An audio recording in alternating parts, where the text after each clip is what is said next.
Hello, everyone, and welcome to the Dracula commentary, my Dracula commentary, for the 1931 film starring Bela Lugosi. So just start it when you see the Batman-esque logo on screen.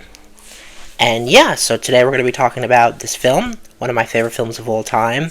Along with the early Disney stuff, the Universal monster films are the films I know most about, and I could talk about endlessly.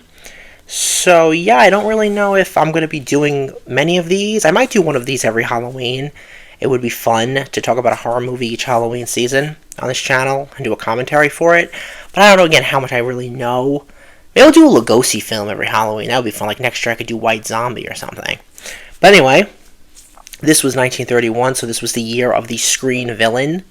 I think this. I don't know if this is historically talked about by other film critics or film historians, but 1931 gave us multiple films with the villain as the main character, like Dracula, Frankenstein, Jekyll and Hyde, M, Little Caesar, Svengali, a lot of films where the villain was the main character.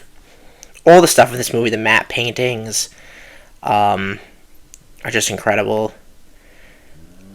That's actually Carla Laemmle Sr.'s niece, Carla Laemmle, who lived until she was about 101, 102, about 10 years ago.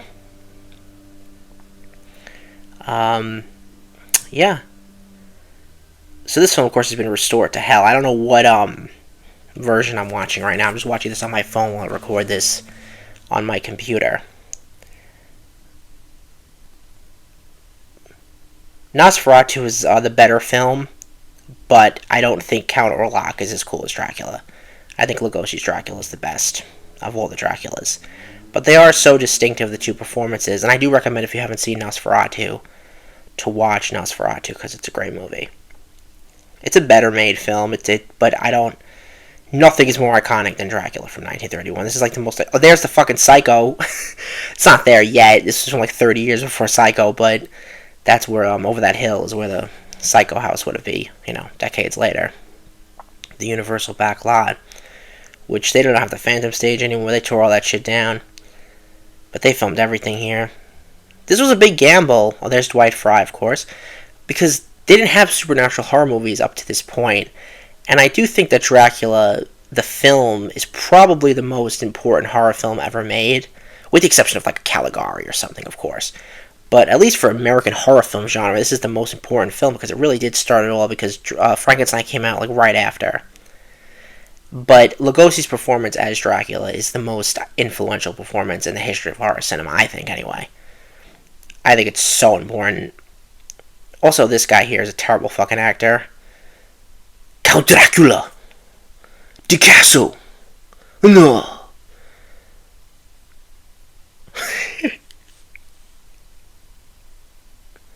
Dracula's! The castle! I want to shut up so we can just talk. The castle! Oh my god. So bad. Anyway, Dwight Frye is incredible in this film too, as you'll see. I did watch this film actually about a week or two ago, right before the month started, October, because I always watch this film twice in October. This will be my second time though, because I'm doing this commentary. But I love this movie, and I have problems. There's problems I have with it, but I don't care. I would never rate this movie anything but 5 anyway. It's the most classic film ever made.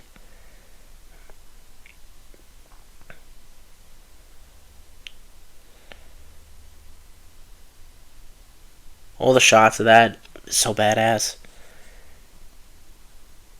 These kind of stories, because they're always bringing back Dracula and Frankenstein and all that shit, they only really worked at this time period. They fit so well into the old Hollywood, old cinema landscape, where everything was much more magical, and fantasy films had that, that adult appeal they don't have anymore. All these kind of stories and stuff, just the way that they were presented in these earlier movies. I don't know how the audiences were at the time. I know they were popular, but I know this kind of stuff was considered a bit lesser. But it was, you could take it so much more seriously in these kind of movies, and at least for me anyway, than I can now. That new Nosferatu movie that's coming out looks like shit. Whatever. I'm not gonna get into that. I'll see it probably eventually. I just don't care. There he goes to fucking Bates Motel. I just can't take any of the actors in the modern movies seriously, let alone within fantasy situations. I think it's absurd. They look like Instagram models. Oh shit, Dracula's castle, of course, which would influence the Queen's castle and then the Wicked Witch of the West castle. This is great because there's no music in this movie, and you get these shots here, and it's like the fucking Blair Witch Project. It's just so scary. There's no sound. It's just you're there like being forced to look at this. It is like found footage. It's just like really creepy.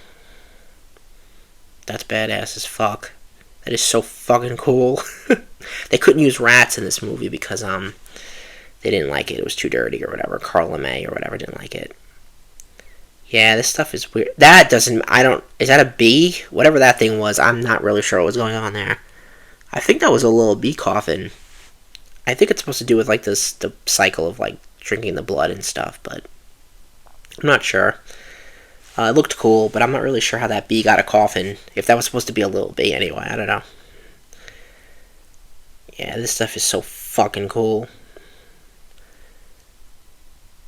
Got the wolf in the back. Lugosi just walking there staring. There's Lugosi. All he does in this movie is stare. Which is like the most badass thing. I wonder if audiences would be able to accept that nowadays. Probably not. But he does give great staring in this movie. All this stuff is so badass. All the sets and stuff and the fog and all that was just so cool. It's just so awesome. And black and white, of course, is like the best thing ever. Taking the Renfield character and because the Renfield character actually isn't this character in the book or even in Nosferatu. He's two separate characters. They combine them together. The person that goes to Dracula's castle, Harker or Hutter, whatever he was in that, and then the Renfield's the crazy guy, and they just stuck those two concepts together, which I think actually works better, to be honest with you, because it. But then again, the love interest has to be given to somebody else, so they could technically have had it where he goes crazy in the castle and then has to try to like get back and also like not be insane, but I don't know. That would have changed the story. I'm not particularly the biggest fan of the whole Dracula story. It just happens to have like two of my favorite performances ever. This one and Max Schreck. I think it's a fine story. It's just not very interesting. Vampires are not really my favorite thing. There's been some good vampires though, like Drusilla from Buffy and what the fuck, Grandpa Munster. But Dracula is as Lugosi's version and Max Schreck's version. I just think are so fucking cool. The castle is so badass.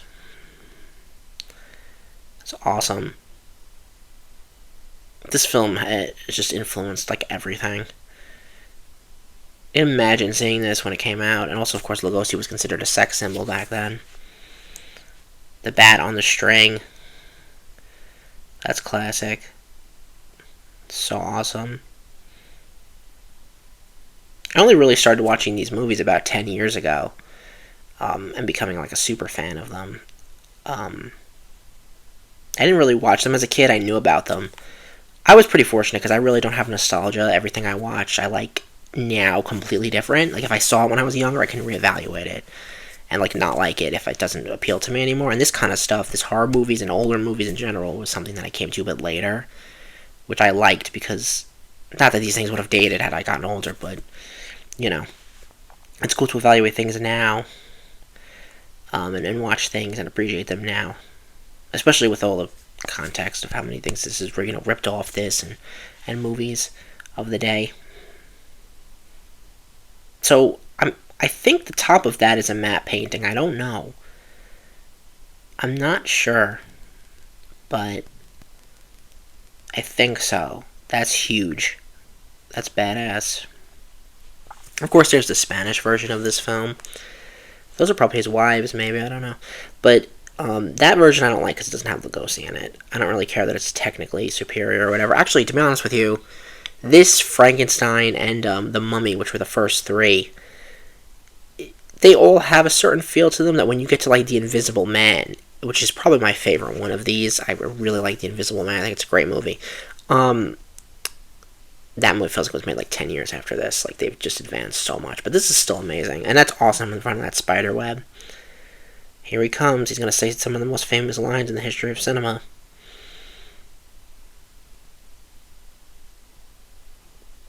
Badass.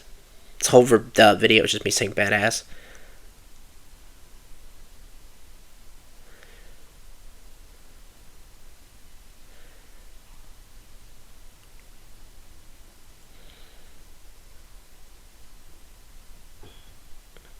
So awesome. Lugosi got the shaft in Hollywood. I think there was a racial aspect to it, but I also think that Dracula is such a strong performance. It is the most associated performance of an actor and a character ever. I mean, he basically became Dracula.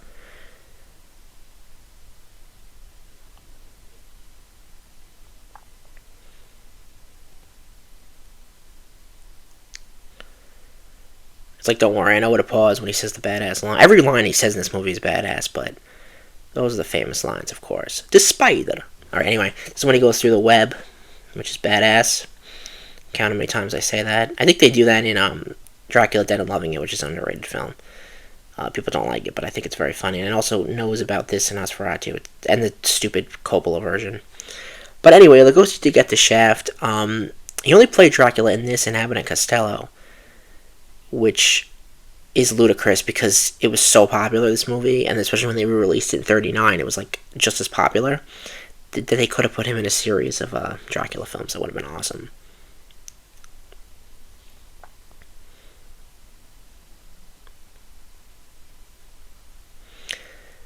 Lugosi played vampires in obviously played Dracula on the stage several times throughout the rest of his life, but also he played in Mark of the Vampire, and also what's it called? Vampire Returns, Return of the Vampire, Mark of the Vampire, Return of the Vampire, and then he played him on some television specials like where he bites Betty Boop, and then of course in Abbott and Costello Meet Frankenstein, where it's slightly different. It's not as creepy anymore, but it's still Lugosi, and he could have really played Dracula many times, and it would have been awesome.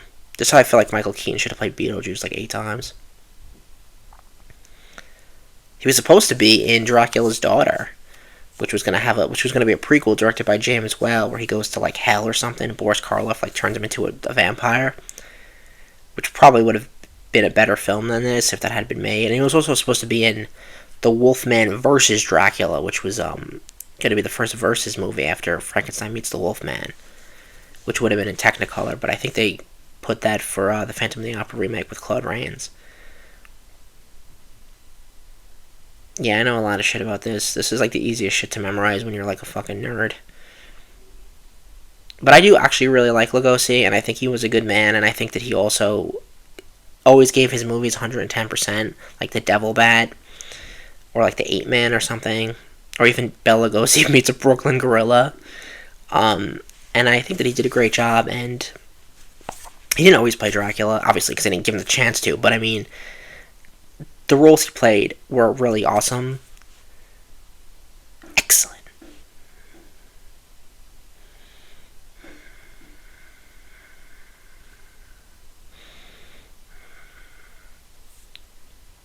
What other one? I mean, there's like 10 or so, I would say, Lugosi roles that are pretty fantastic and unique. I mean, he has Dracula, he has Murder Legendre and White Zombie.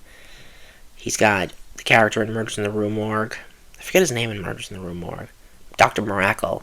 He's got Igor. He's got a lot of roles. He's got the Black Cat and the Raven. So many different distinctive roles that are not anything like Dracula. And it sucks ass that that he gets like pigeonholed into this one role, but it is the most famous thing like ever. So, and he is immortalized, and also, I mean, now he's probably more popular than he was when he was alive.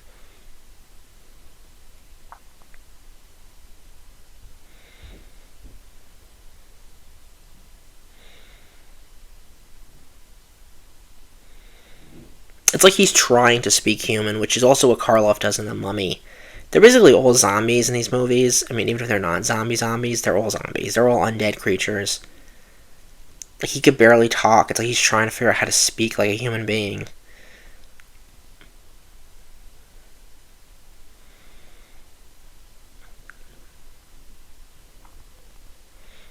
But I think my favorite Lugosi film is probably The Black Cat. Um, did he play Vito's Vertigas in that? He's really badass in that movie too. That's a great film. And I really like White Zombie. And Island of Lost Souls, that's another performance that he's great in. More staring in a second.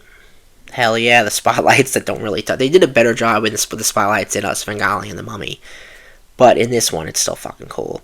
This is such a trial movie, which definitely affects it more than it affects something like Snow White, where like Snow White is like perfect for like the first time, or like not Casablanca, Citizen Kane, or The Maltese Falcon or something, where it's like a perfect film on their first try. This one definitely is like creaky, but I don't think it hurts it. That's a great line too.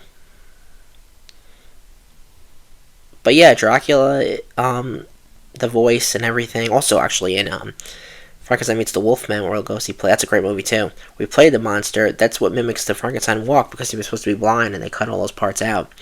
So he's got his arms outstretched. But everybody imitates that, and everybody also imitates Lugosi's voice as Dracula. So, and also, I'm sorry, but like this is so strong that it like totally just negated everything else. I mean, it's like I can't take anybody seriously as Dracula but Lugosi. Like, he puts so much into this and does things in this movie. Even in The Raven too, he goes crazy in The Raven. It's one of the most over the top performances like ever made or ever played. And I don't know. It just, so I guess the wine was poisoned or whatever. Here come his wives. This is so funny in Dracula Dead and Loving It with this part. The guy who plays Renfield in Dracula Dead and Loving It, Peter MacNicol, is really great in that role too. Because Renfield's a funny character too, even though he's insane. This is the only part too that Dracula goes for a guy and not a girl in the movie, which actually probably was pretty controversial at this time, to be honest with you. He's coming after him too. I did watch Fright Night for the first time the other night, and the original, and the vampire in that sucked. The vampires are just stupid. Whatever. It's just my boy Drac holding up the whole thing.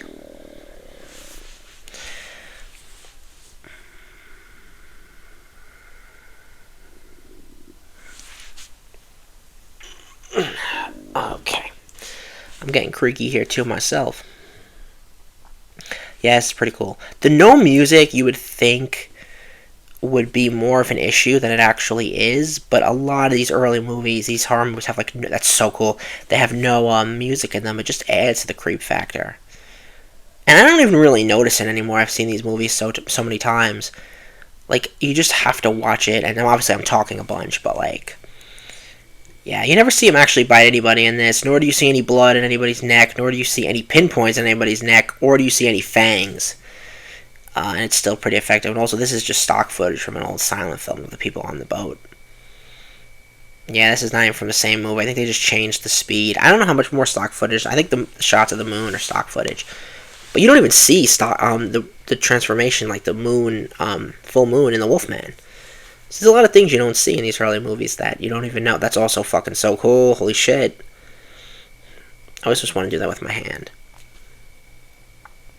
Yeah, try going up to people and doing that with their face. There's that one guy online who's obsessed with Dracula. You probably know who he is. He's always like, that's so fucking cool. But yeah, he's holding up the Dracula thing for sure. It's definitely difficult to pull off that cape. I think Lugosi, who was pretty tall too, like 6'2", 6'3", with that cape on, was really badass. And I know they have that in the Academy Museum. So if I ever go there, that's like the only thing I want to see, to be honest. God, that's so fucking awesome.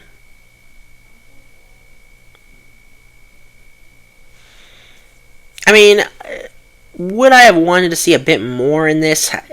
Maybe. I mean, I don't know. It's like, I wouldn't want to change anything about this movie, though. Like, even though, because, like, I don't know. Like, more violence or something. I don't think it's really necessary. I know a lot of people complain about that, but I don't think so. I think the less is more, and I think we get the impression of it, and we're watching Lugosi anyway.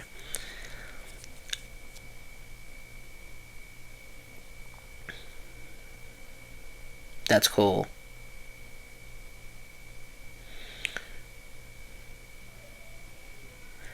Mister. There's so many things about these older horror movies too that get like blended in people's minds over the generations because like Igor is not really Igor in the first Frankenstein. That's the Lugosi character's name. And then there's a character in Mystery of the Wax Museum played by Lionel Atwill that's called Igor. And of course, Igor is the joke in Young Frankenstein. And also, this Renfield character is definitely talks more like you would see the stereotypical Igor would talk anyway. And of course, like I said before, Lugosi as the monster in Frankenstein meets the Wolfman stumbling around and stuff. That's how the monster would become in people's minds. When he was played by Glenn Strange, too. God, that's so fucking cool.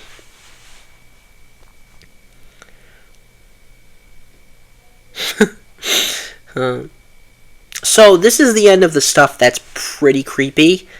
Like, very much so. There's definitely more stuff in this movie that's creepy, but this is where the film, to a lot of people, falls off a cliff. And I don't particularly agree with that, but I will say that, what are we, like 20 minutes in? That it's not maybe as strong, because now we're going to start getting characters that you just don't give a shit about. But we're not yet, though, because we're going to have Dracula kill somebody else, so that's good. But this is when we start to introduce the stupid side characters and stuff, like the people that stand around, like, really boring, and that's in a lot of these old horror movies, which I'm not the biggest fan of, but whatever. Buys for your buttonhole.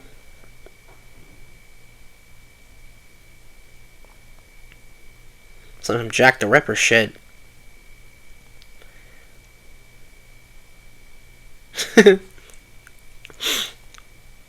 Dracula the pimp.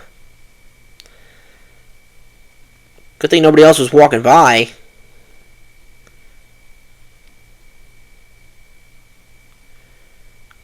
Taking out bitches. See, look at him walking with his cane.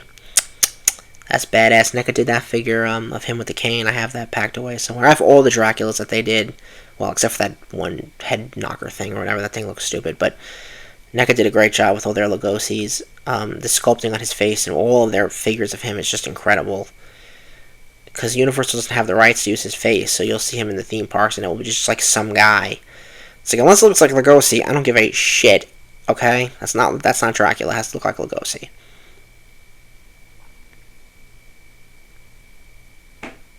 Badass.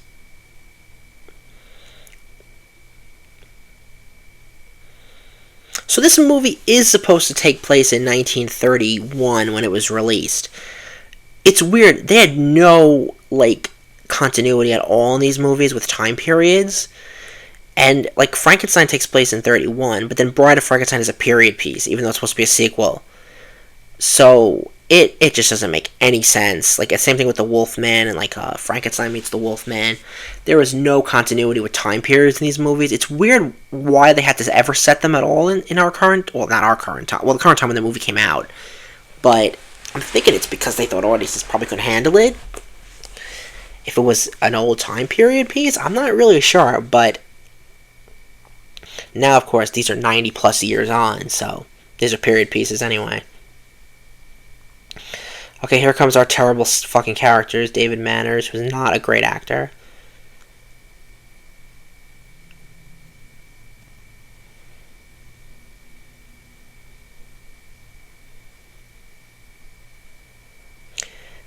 The stairs, always classic stairs. The Mummy, Snow White, of course. The Queen always staring at us. Svengali. Probably other movies too that I can't think of, but a lot of the 30s horror movie characters, they always stare at you. And there's always close-ups of their faces, too, like in Frankenstein, the Invisible Man, and stuff.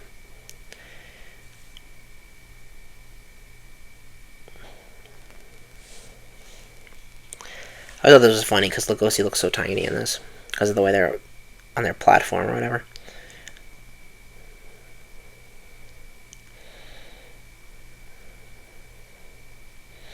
So this is a weird part in the movie that, like, Mike Matei and Cinemassacre years ago talked about on their commentary, which I actually watched in preparation for this because it's great commentary. Dracula, like, is telling them, like, he's gonna be in, like, this shithole, and he loves it because it reminds him of, like, the decaying shithole he lives in back in Transylvania, and, like, he's like talking about this and talking about being dead and how it's great to be dead and stuff, and it's like, what the fuck is he talking about? Like, nobody talks like this when you meet somebody, and they think it's like the greatest thing ever. These girls are like, ooh, it's so hot. It's like, he's like staring at this girl in a second, we're like a sociopath, and she's like, ooh, how attractive, and it's like, what the fuck? So this is wild. This is a wild scene.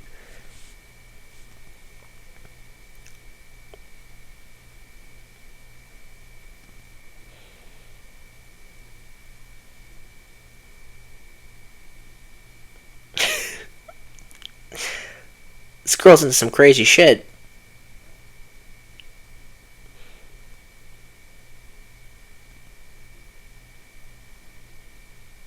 Look at him staring at her.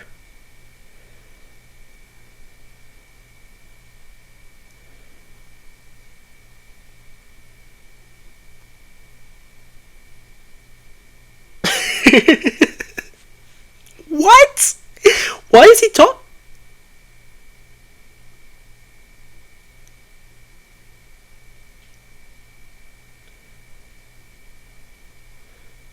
All about a first impression. Why would you, like, what the fuck? And this is a stare. This is what the fuck. Why is he staring at her like that? That's so cool. And now they're mimicking his accent.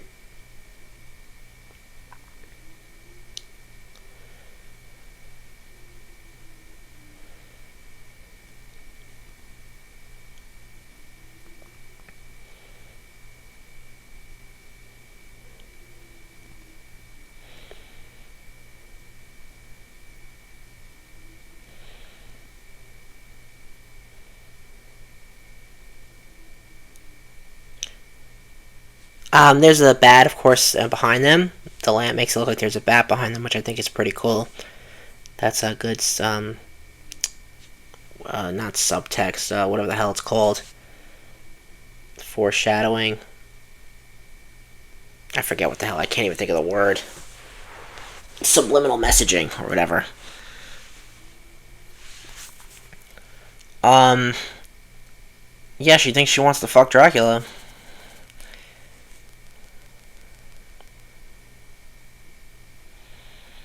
They actually used Lugosi in these shots for the Spanish version, so he technically is in that movie as well. But yeah, that bat next to her on the walls is creepy. There he is again with that top hat. All this stuff is cool. This stuff is still great. It's just when we get to them standing around talking a little bit where it's like, we get Renfield to break up the tension, and of course Dracula. And of course Professor Van Helsing, who literally didn't show up till halfway through the movie because the movie's like literally half over almost. There he is, a string bat. I love it. I think it looks badass. Now, would I like to have seen him turn into a human from Bat or whatever? Yeah. They do that in Abbott and Costello with the Woody Woodpecker animation, but I still think this looks badass. It's just so creepy, and this is probably my favorite part of the whole movie. Maybe when he does the hand thing and comes over the bed, it just pans over or whatever. God, there's no music. It's just silence. Yeah, it's so fucking cool. Yeah, it's scary. It's scary shit. You're just like forced to watch it. It's just happening.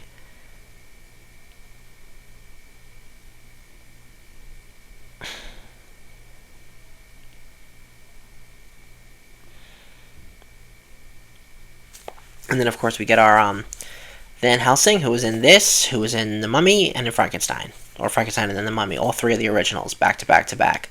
Basically playing the same character 3 times. And then also he was in Dracula's Daughter, which I also watched for the first time this year, which I did not think was good. Though that is an example of one of the early horror movie villainesses, too. Because boy, oh boy, did we not have a lot of female women villain characters in movies back then. The male villains were like the big stars. Until you got to film noir, and then there was a lot of them, but we didn't have that many horror villainesses in movies at that time. Okay. Now the Lucy character ends up becoming a vampire, but it's really all off screen, and I think we see her one time as the woman in white they call her. This is so funny in Dracula Dead and Loving It as well, when he's eating the fucking bugs at the sanitarium. That's so funny. Did you eat that bug, Renfield? I did not.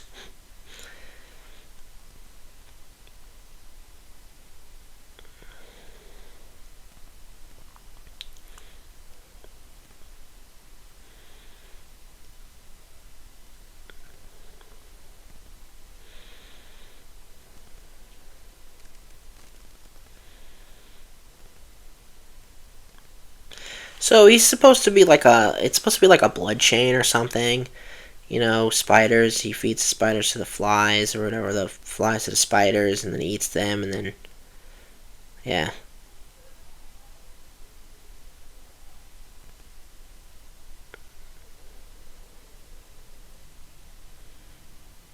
Yeah, Looney.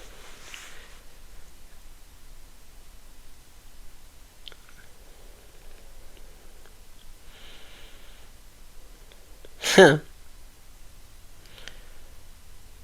we go. There's finally Van Helsing. Almost pretty much halfway through the movie. What, of course, is stereotypical: the beaker, test tube.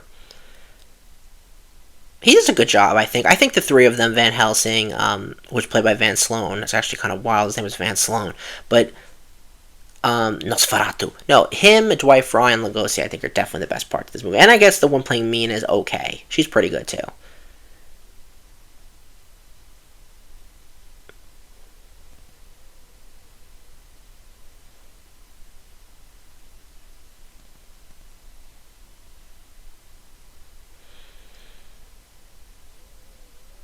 Interesting how they use the word Nosferatu.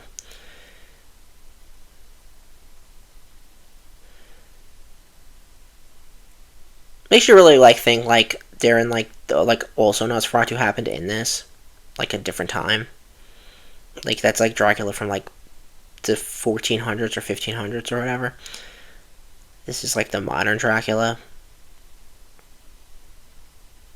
Because this does take place in, like I said, in present time for the 30s. So you could have potentially think like both existed at one point. They just can't bring back these characters though. Like they just suck so bad. I know we got a Mummy recently, and we got a bunch of Frankenstein's Draculas. We got a Mummy recently, an Invisible Man, and a Wolf Man back in 2010, and we're getting another Frankenstein by Del Toro. We're getting another Nosferatu. We're getting another Creature from the Black Lagoon. They just don't stop, and it's like, can they just do like other versions of these kind of monsters, like a new story? Like it's the plot's not gonna be the same, I know, but like, do they have to be called like the Wolf Man? Can't it just be like another creature that lives in an ocean or something, or another monster entirely? And also, they have so much gore in them, and it's just like schlock crap and not fun. It's just supposed to be so scary because there's loud noises and shit.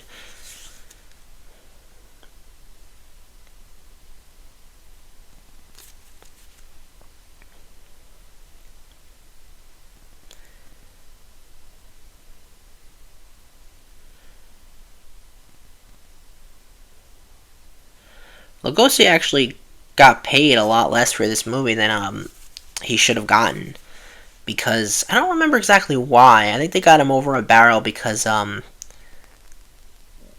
he wanted the role so badly, because he had played it on the stage, and they just weren't looking for him in the movie. They wanted Lon Chaney, who of course died of throat cancer, who would have been definitely more of a heavily made up Dracula had he been in the role.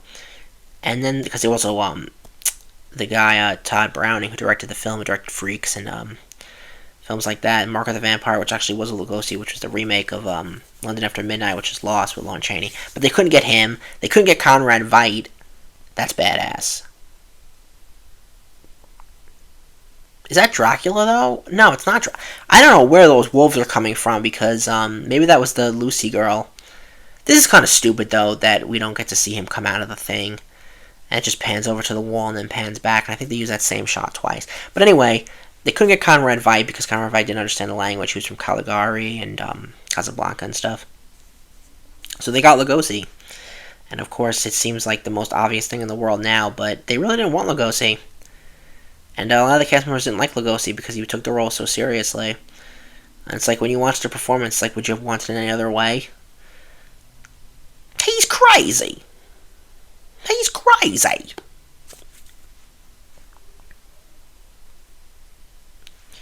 I do always like the British and these movies, like the guy from Invisible Man and Bride of Frankenstein. What's all this? It's, the staginess of this compared to Invisible Man or something, or Bride of Frankenstein, where the movies just seem to get more filmic. Um, it still has such a creepy tone to it that it's like, who cares that it's stagey or whatever. It just has such a vibe to it, and that's really what these are supposed to be. I mean, you're supposed to feel like, creep the fuck out.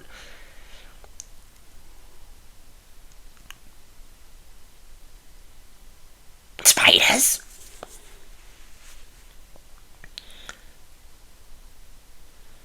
I've seen these movies so many fucking times. It's unbelievable. Every year I say I'm not going to rewatch them. I'm going to try to watch new horror movies, and that just doesn't happen. I watch so many of the ones I've already seen again and again because I just love them. And it's ludicrous to spend an October and not watch Dracula. It's just ridiculous. You have to watch it.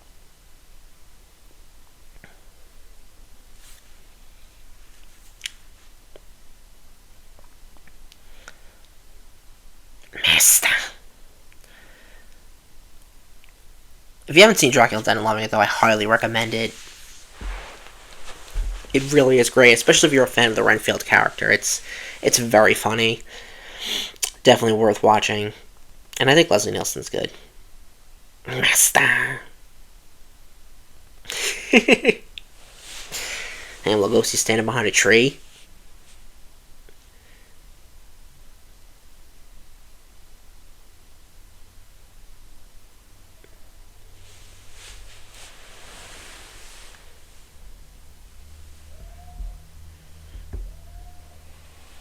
He just doesn't act like Dracula Lugosi in any of the other roles that he played that weren't vampire ones.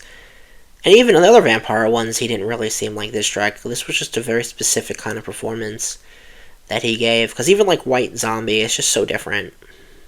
Okay, so this is a fucking mess. This is basically... Originally you weren't supposed to see Mina ever get bit the first time. Okay, there's too much happening here. I'll try to explain this. So basically this scene is from the second time he's supposed to bite her, even though we're seeing it now in the first time. So they took the footage from the second time and then, like, fucked it up and put it in again, or before the second time, as a first encounter. Which is why you saw some wolfsbane on her neck. You saw Dracula with the cape over his face, which became the most iconic thing for vampires to have, even though that was him looking at the fucking nurse that was supposed to put the wolfsbane on, which she'll do that later. So the whole shot and everything is totally fucked up. And I think there was cardboard there as well that I missed, because there's just so many things happening. But that whole attack of Mina was not supposed to happen. She was just supposed to explain it, and they took the footage from the second scene and put it in the first, which is why that looked like a clusterfuck. He's like looking out the door for no reason and covering his face. I wish I could just go back and play that again, but whatever. Yeah, that was weird. That happened really fast. But the cardboard was supposed to be for dimming, even though it looked ridiculous. And once you notice the cardboard, it like completely stands out. And also, with that messed up continuity, that was like The Room.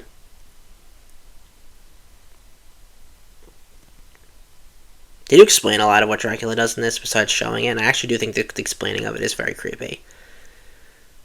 Because you really don't need to see that shit, even though it would be cool. The girl who plays Mina is really hot, though.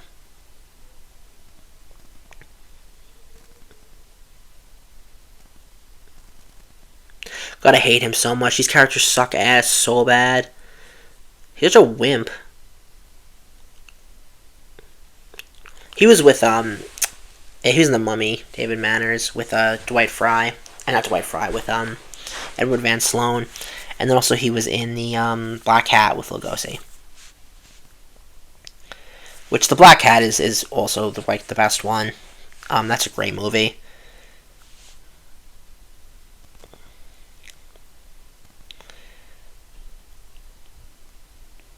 course, Lugosi's career went to like the fucking shitter. Basically, his last movie with a major studio was Abbott and Costello, which was only 17 years after this movie. Even though he like after that, he looked good in Abbott and Costello, but then after that, he like aged really bad. Also, of course, he had the a drug addiction, the morphine addiction.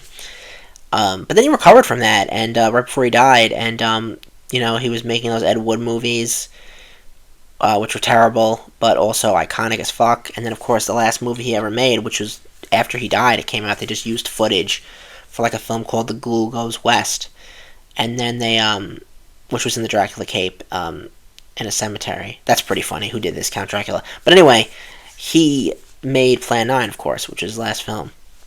And then Martin Landau won for playing Bela Lugosi in the Ed Wood movie. Even though it was weird as shit for somebody else to win an award for playing Lugosi when Lugosi got jack shit in his whole fucking career. But Ed Wood is kind of like Boris Karloff in Targets, even though Lugosi's not actually in it. Well, he's on the TV, but not like acting in it. It's a farewell film, and it's a tribute, and it's a good tribute. So he just bows like 3 times.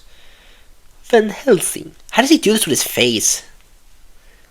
Lugosi's face was very mask-like, but it was also very clay-like, because his face always can contour into all these different things.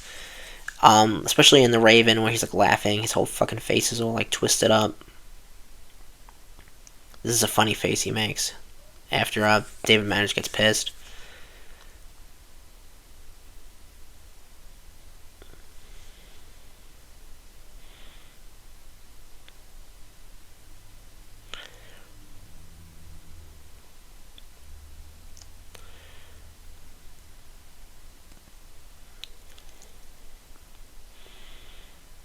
His fucking face.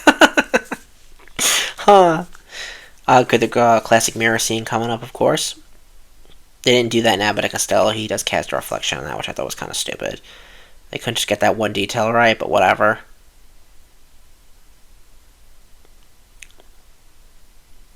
He does bite that woman in that movie. That's really cool.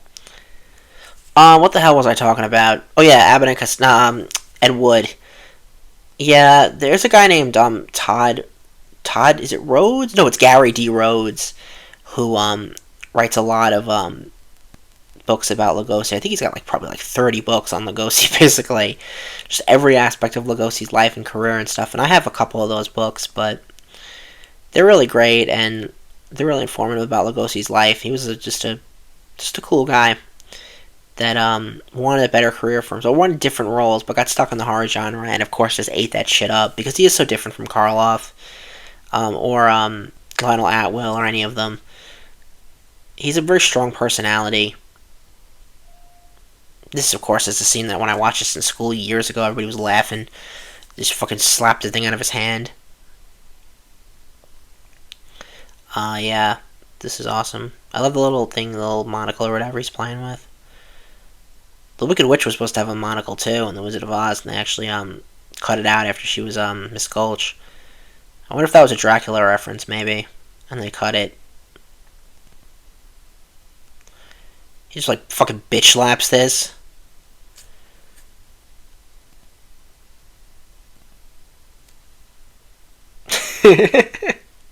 Huh.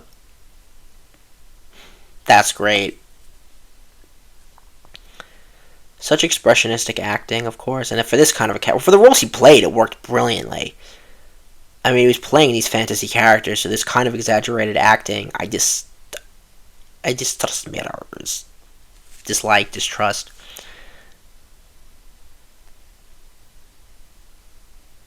Cool, every line. Look at him looking at him like a badass. You're into a wolf now. We don't actually see it.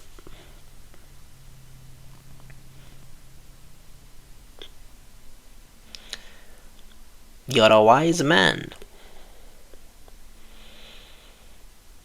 Hopefully everybody syncs this up when you see the, right at the beginning when you see the Dracula logo. Or the credits, whatever. Opening. In Fright Night, the little kid guy or whatever turns into that wolf. And he gets impaled and turns back and dies. Which I thought was actually a pretty cool scene.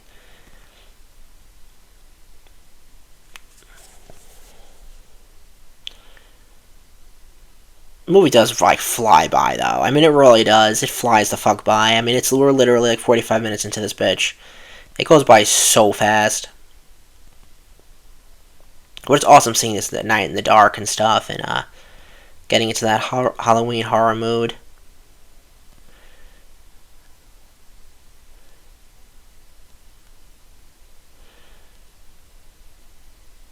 Smash that middle. Oh, shut up. It's so annoying.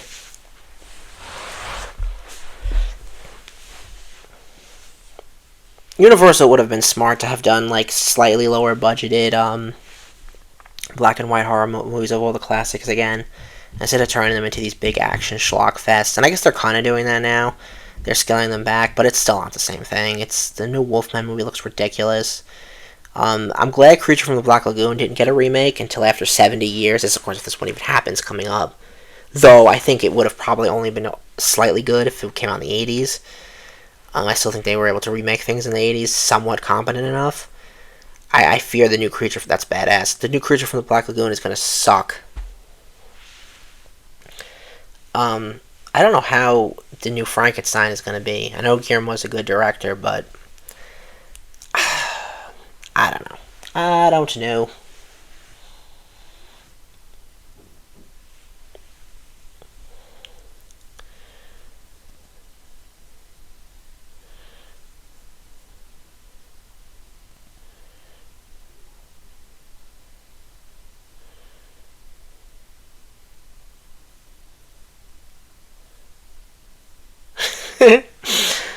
He was breaking out, walking in.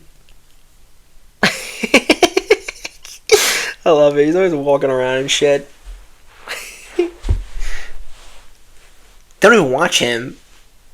Because it's sometimes forget, like, the sanitarium is connected to the house where they live. So it's like, how do you get in here?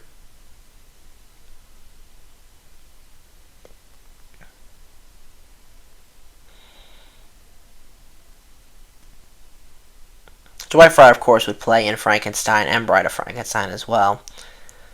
But this is definitely his most iconic role.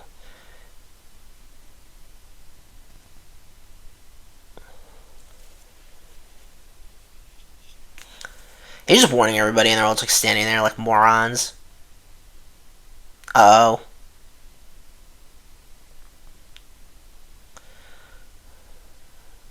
This is the funniest part of the whole movie.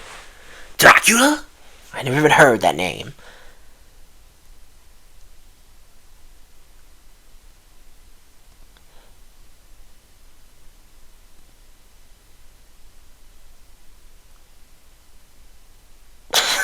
He's literally talking to a bat, and he's like, I never heard of Dracula. What the fuck? There's some crazy shit, man, in this. It's so awesome, man. They always went for broke in these old movies.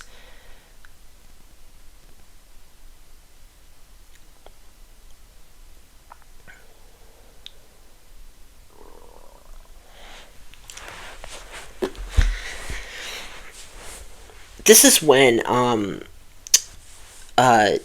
there's supposed to be like a fly on her face or something that he picks off, but they don't have it in this, I don't think. I think it's in the Spanish version, so it doesn't really make any sense. It kind of looks like he's gonna murder her. But there was supposed to be like a fur or a spider or something on her. I don't remember, but they don't show it, so we don't know what the hell's going on. Yeah, it looks like he's gonna like rip her face off. I should have done this sitting on the floor. My legs are falling asleep. Next year I'll probably do White Zombie or something. Even though for the life of me I can't tell you what the hell's going on in that movie. That's a confusing film. This is not confusing, it's just a little choppy. Now we get The Woman in White. I actually watched Return of the Cat People yesterday, which was the sequel to Cat People, which is like even better than that movie. And then has A Woman in White basically, but that's a crazy. That movie should not be called Curse of the Cat People. It makes you think it's something and it's just not. There isn't even a curse, but it's a great movie, Curse of the Cat People. It's like a masterpiece. It's a gothic fairy tale. It's just a great movie.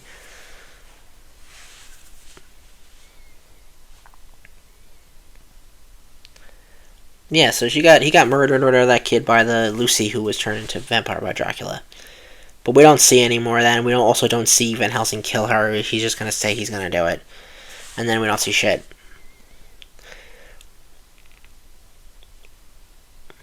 Vampire?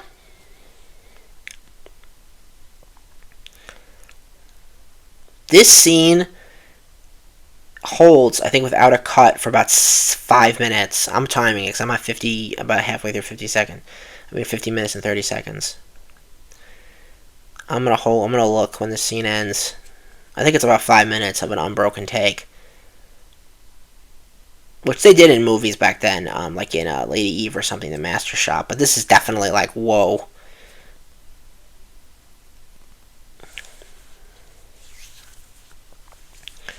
We're going into almost a minute right now of an unbroken take or unbroken shot. It is wild how in modern movies they cut like every 3 seconds or every 2 seconds. It's nuts.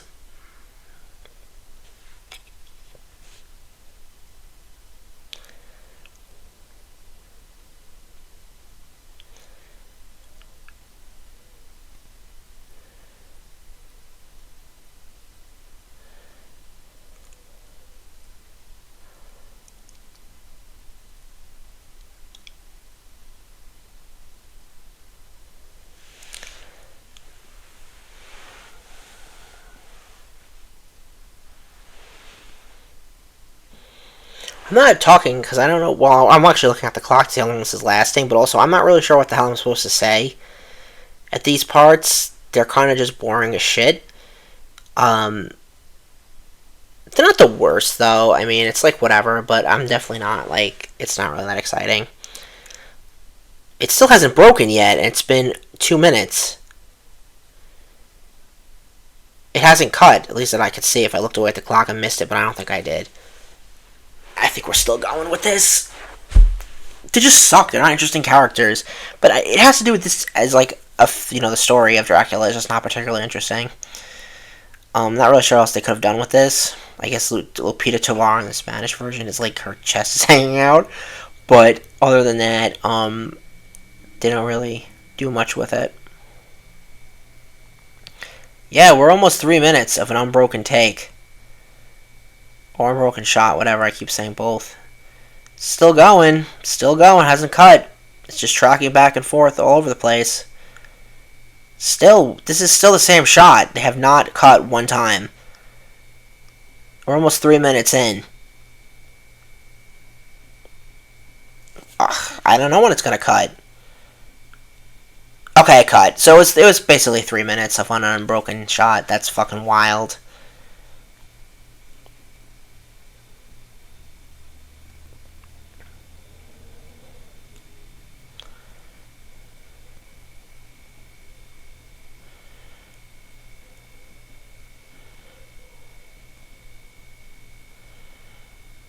Yeah, this is all the dull shit.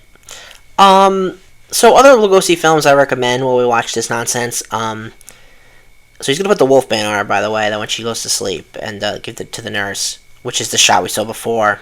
But anyway, other Lugosi films I recommend: White Zombie, The Raven, The Black Cat, Mark of the Vampire, which is but still recommended. Return of the Vampire, The Devil Bat, The Ape Man, Son of Frankenstein, Murders in the Rue Morgue. I'm probably missing something. Abbott Costello meets Frankenstein. Frankenstein meets the Wolfman. Okay, there we go again. This is the same shit as last time. You don't even see him. They could have got somebody with a board or whatever to push him up. But yeah, I recommend a lot of Lugosi films if you like him in Dracula. But if you like him in Dracula, you gotta see him in his other vampire roles, which again were Mark of the Vampire, Return of the Vampire, and Abbott Costello meets Frankenstein. God, he looks so cool. Seldom does a cape ever do it for me. Of course, the Queen has a great cape. But seldom does a cape do it for me, and he looks so badass in that cape.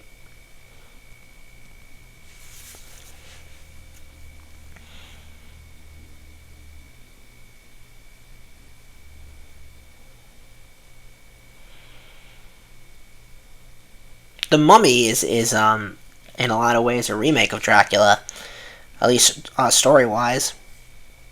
But it changes it enough where if it's definitely its own film, and it's just more interesting of a story anyway. But David Manners still sucks.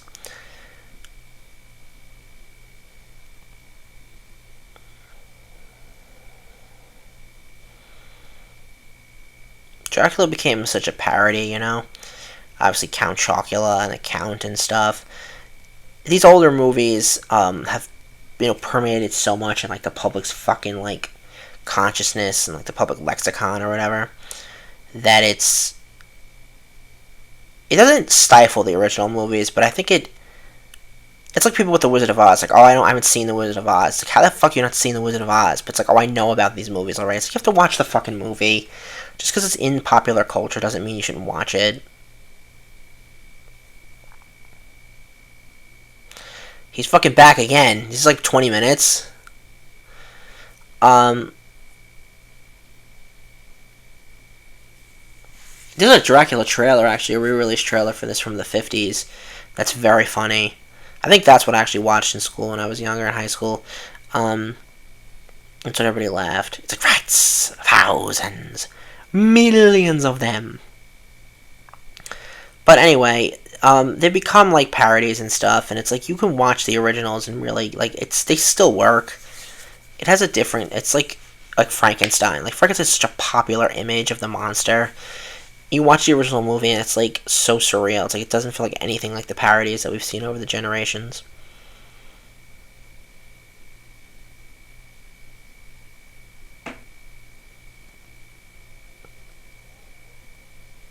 This is great. Because you could just picture this all in your head. It doesn't need to be shown.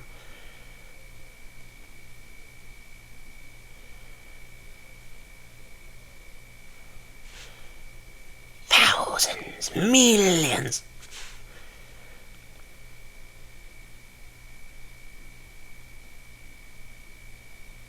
He does a great job in this role. Especially since we're not seeing Dracula.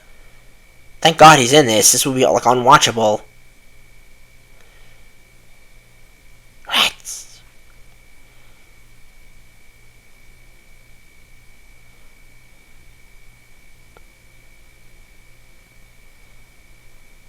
That's awesome. So badass. Um, so we need a Renfield figure from NECA. I don't know what they're doing. We need a Renfield.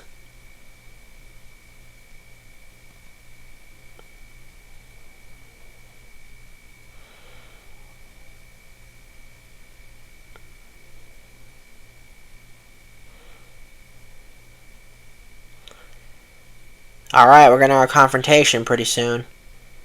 This is another great part of the movie. This is one of the most badass things. Of course, Dracula using the Force, which, I mean, I guess George Lucas just ripped this off, right? Because this is just the Force. Anyway, he's gonna say a line in this. I'll say it when it comes up that it's the most classic thing. And here we go. Wait. You are too late. This is coming up.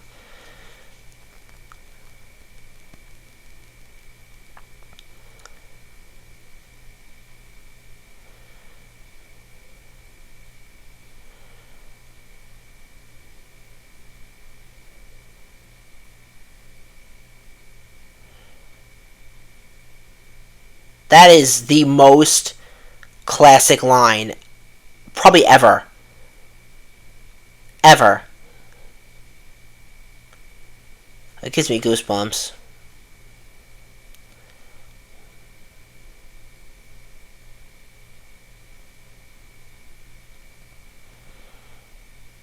Just the way he says it, it's been parodied by everybody, but it's like that's the original one. It's just so iconic. I went to Spirit Halloween. They had no Dracula stuff, by the way. I was really pissed. I was really fucking mad. I don't understand. Like, why don't you have Universal Monster merchandise? Like, are they that unpopular? It's Halloween, for Christ's sake. Where the hell is Dracula? That's so fucking cool.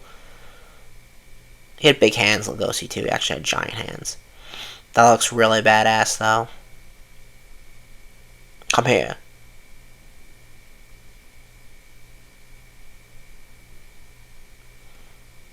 Awesome. Helsing has the willpower to fight it. More Wolfbane. It's so cool. Just stands there and uses his hands. It's so awesome. It's like in The Mummy, all you see of him in the bandage is just his hand. They had so much restraint back then for their audiences, and they treated them like grown-ups. Even in this kind of fantasy stuff, which is why this stuff is timeless and perfect, and like, even if it's flawed as shit, it's still perfect in its imperfections. Like, I wouldn't want them to change anything about this movie. I can't. Like, these Lugosi parts are so iconic. To lose a second of them would just be, like, horrible.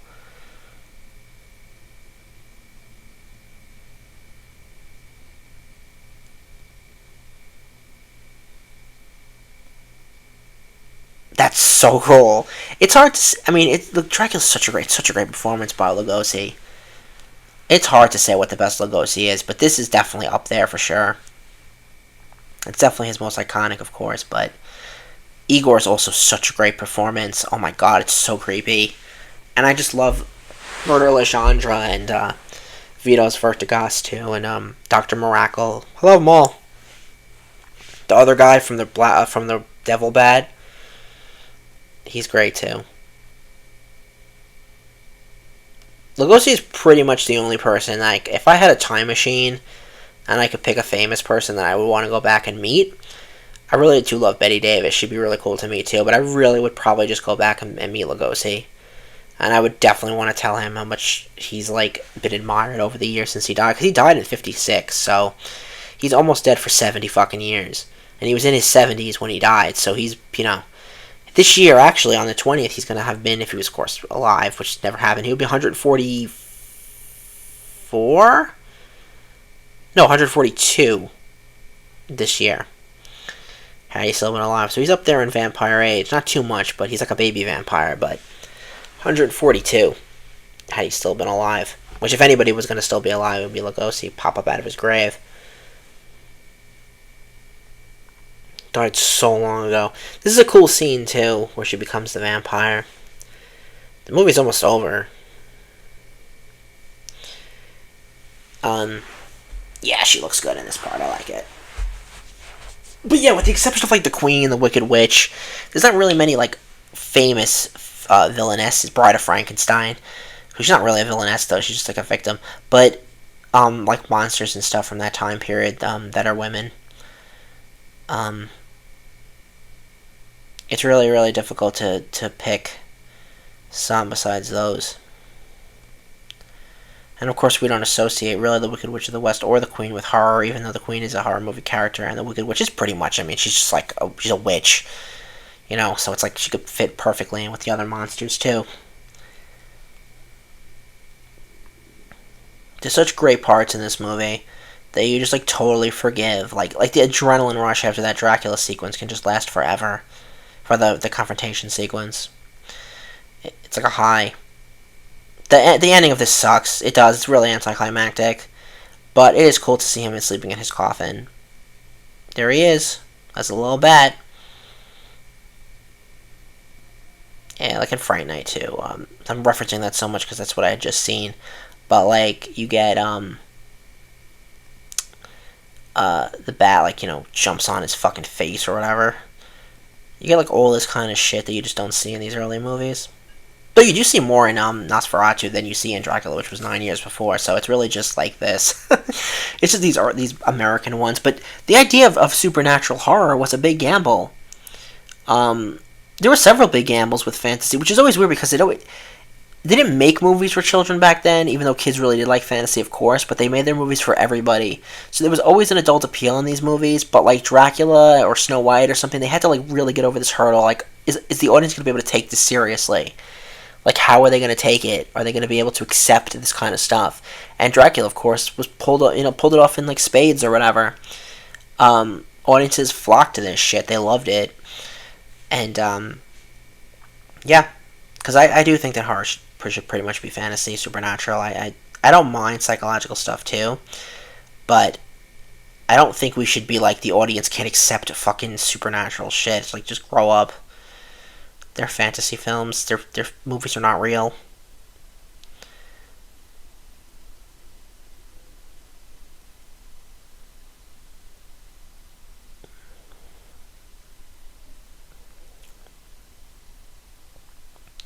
This is like The Land where they never cut.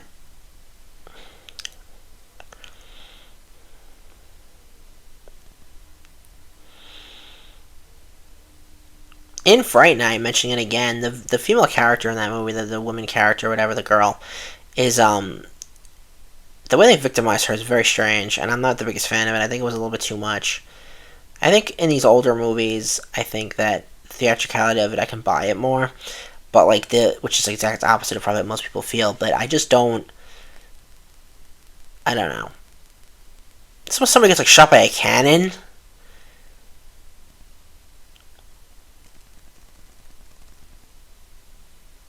Yeah, like what is that? That was his gun. It's like sounds like a fucking cannon just went off.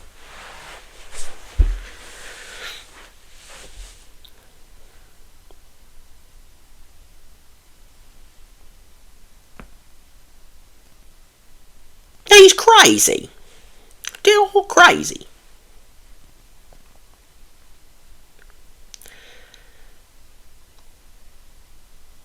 Crazy.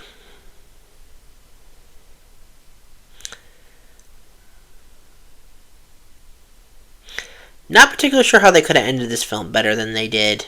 Obviously, going back to Transylvania probably would have been the best. But in Nosferatu, he's just killed one last time after Mina sacrificed herself. That's not what happens in this film at all. Um, yeah, there we go. There's the wolf's bane, right? She flicks it off her neck. That was in the shot before that we saw. There's the nurse. Oh my god, this is like the worst editing ever. There's the nurse, who's gonna let Dracula in and then exit the room. But we saw the exiting the room part when he was covering his face in the last shot. Also, I think we're gonna get more shots of the cardboard as well. Um, so again, those shots were added to the first scene of him in Mina's bedroom. Yeah.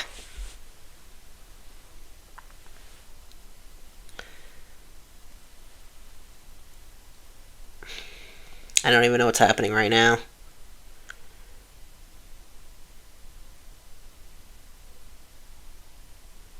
It's just weird. Like, all of it's all messed up in the editing and stuff. It's like a hack job that gets confusing unless you know the backstory of it.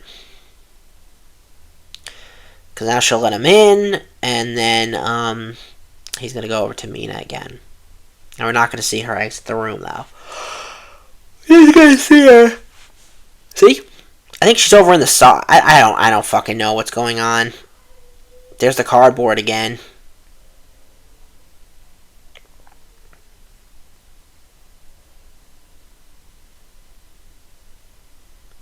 This is the end of the film.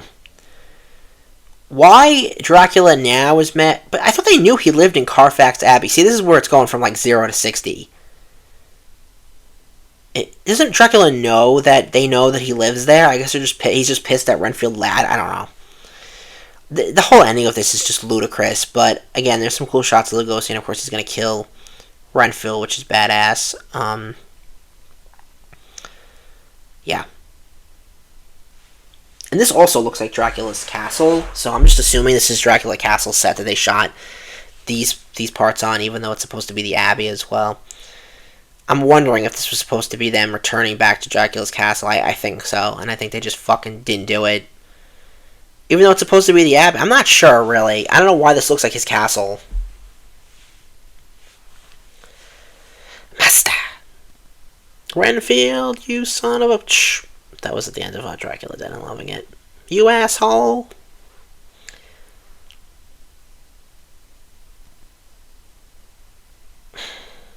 Okay, that's cool too. I don't know how the hell they did that. Is that a giant staircase? I guess so.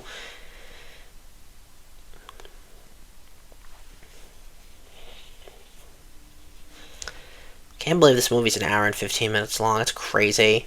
I think like The Raven's like an hour, or The Black Cat. It's fucking wild. It's like Dumbo. They're like an hour long, these movies. And they get so much in them. Hey! He's fucked.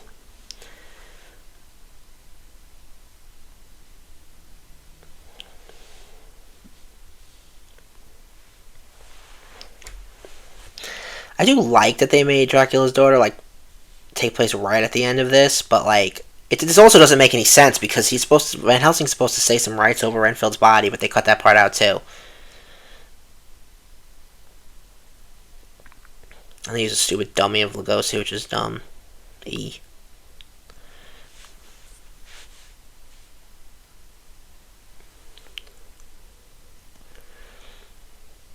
He died. I guess he just like snapped his neck or something. I don't know.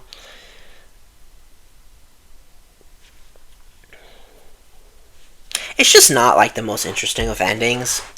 It could have been better, but it's like it looks like Dracula's castle under there. It's like a fucking Three Stooges. It's like Abbott and Costello comedy. What the hell is this?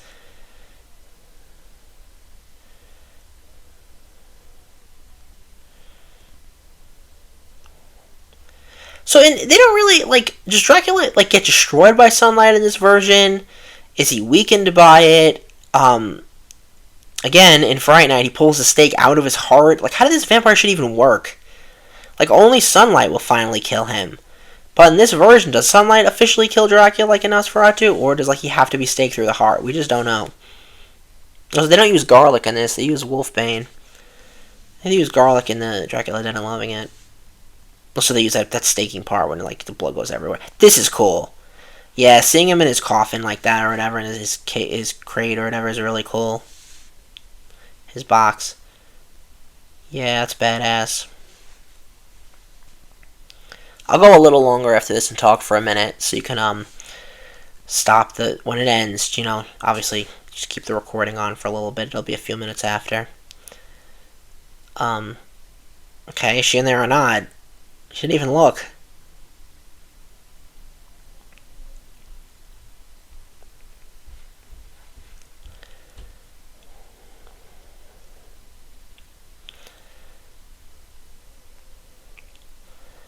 All of the early, actually, to be honest with you, all of the, to be honest, all the early movies in general really had kind of fast endings. They kind of didn't linger. They kind of wrapped their shit up as fast as they could.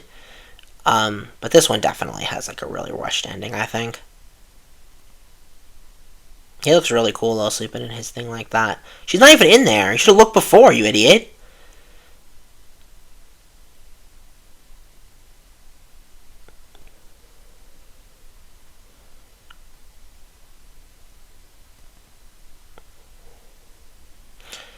Mina! Okay, so the Dracula screams, actually, they cut out for censorship, but then in like a commentary on one of the releases where you couldn't hear the screams, you could hear it in the commentary. But you hear them here, obviously. And that, of course, frees her. Because he died. Not the best way to kill off Lugosi, I'm not gonna lie. Off camera, but whatever. That could have been more badass, but... Oh, stop screaming, you bitch. It's like a 45-minute ordeal. Sleepy.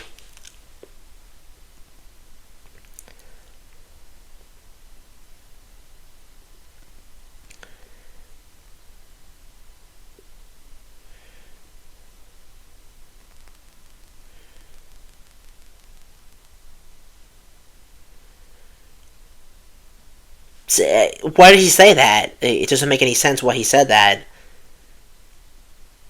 Oh, it's over. He's gonna read the rights over Renfield's body to free his soul, but like they just cut that part out. And also cut out the part where Van Helsing or Van Sloan talks to the audience about vampires being real.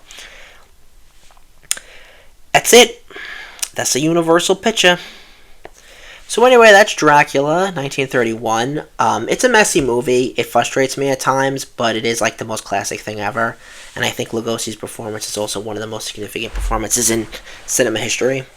It's an incredible performance, and when he's on screen, it just lights up the movie entirely. So, thank you for watching, and hopefully this goes over pretty well. Some people enjoy it, and I'll probably end up doing one of these every Halloween, maybe every Halloween season. It's fun. It's fun to talk about movies that I like, movies that I know a lot about, though, that I couldn't talk about. So yeah, happy Halloween, everyone. Take care, and I will see you next time. Why can't vampires drink wine, though? Is that like a sacred thing? I don't know.